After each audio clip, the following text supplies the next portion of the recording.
ایک جنگل میں تمام جانور ایک اہم ملاقات کے لیے جمع تھے۔ مسئلہ یہ تھا کہ پورے جنگل میں ان کے پاس صرف ایک بوڑھا شیر تھا اور کچھ شکاری اسے بھی لے گئے تھے۔ جنگل کسی بادشاہ کے بغیر تھا۔ تمام جانور ایک معاہدے پر پہنچنے کے لیے جمع ہوئے تھے کہ بادشاہ کون ہونا چاہیے۔ الفالو نے اونچے درخت سے بولنا شروع کیا، میرے معزز ہم وطنوں، ملاقات میں خوش آمدید۔ یہ بہت افسوسناک بات ہے کہ ہم بادشاہ کے بغیر رہ گئے ہیں، تاہم ہم اس لیے بھی بہت خوش ہیں کہ بوڑھا بادشاہ حکومت کرنے کے لیے بہت بوڑھا تھا۔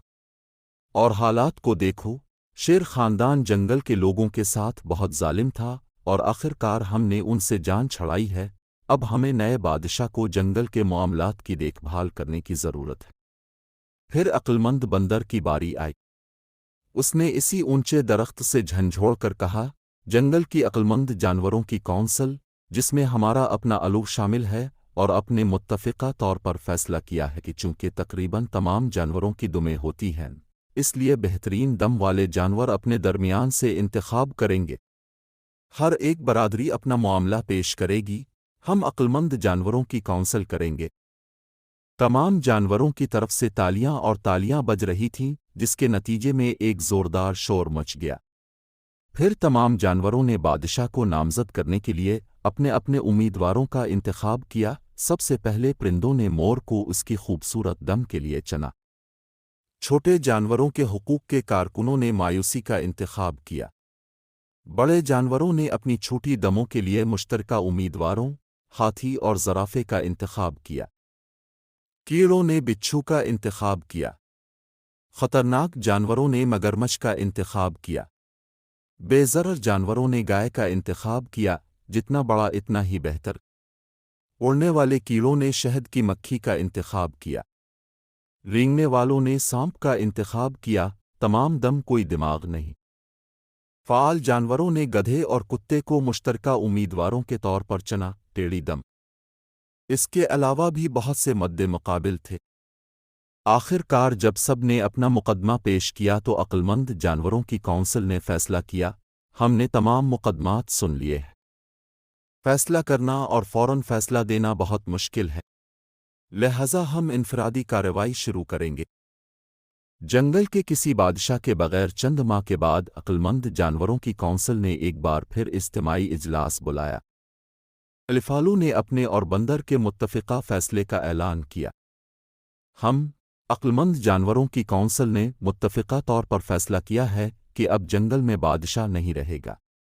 اب سے وہاں جمہوریت ہوگی۔ جنگلی اور پالے ہوئے جانوروں کی پارلیمنٹ ہوگی۔ پارلیمنٹ کے تمام ممبران ہر ایک پر بحث کریں گے۔ اس بارے میں حتمی فیصلہ پارلیمنٹ کے سربراہ کریں گے اور اب سے جنگل کے نئے قوانین کا اعلان کیا جائے گا۔ اگلی ملاقات۔ سبھی مطمئن تھے، لیکن وہ تفصیلات جاننا چاہتے تھے۔ چنانچہ وہ سب اگلی ملاقات کا انتظار کرنے لگے۔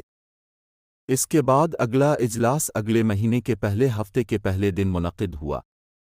اس بار یہ بندر تھا جنہوں نے تفصیلات کے بارے میں بات کی۔ اس نے جو کہا وہ یہ ہے، تفصیلات درج ذیل ہیں۔ ہمارے جنگل کی خوبصورتی کا خیال پرندے موروں کی قیادت میں سنبھالیں گے۔ چھوٹے جانور ماؤس کی قابل قیادت میں گندگی کی صفائی کا خیال رکھیں گے۔ بڑے جانور زرافے اور سفید ہاتھی کی قابل قیادت میں انصاف اور امن کا خیال رکھیں گے۔ کیڑے بچھو کی قابل قیادت میں اپنی دیکھ بھال کریں گے۔ خطرناک جانور مگرمچھ کی قابل کمانڈ کے تحت فوج ہوں گے۔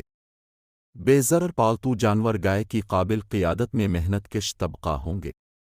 شہد کی مکھیوں اور سانپوں کی مشترکہ قیادت میں اڑنے والے کیڑے اور رینگنے والے پولیس ہوں گے۔ متحرک جانور گدھوں کی قابل قیادت میں نیوز رپورٹنگ کریں گے۔ سب خوش اور خوش تھے۔ شروع میں کچھ دیر سب خوش تھے۔ پرندوں نے جنگل کو خوبصورت بنانے میں بہت دلچسپی لی۔ چھوٹے جانوروں نے جنگل کو پہلے سے بہتر صاف کیا۔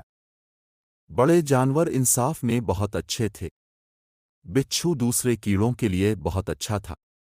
محنت کش طبقہ بہت محنت کر رہا تھا اور پودوں، درختوں اور پھلوں کی افزائش بڑھانے میں کامیاب رہا۔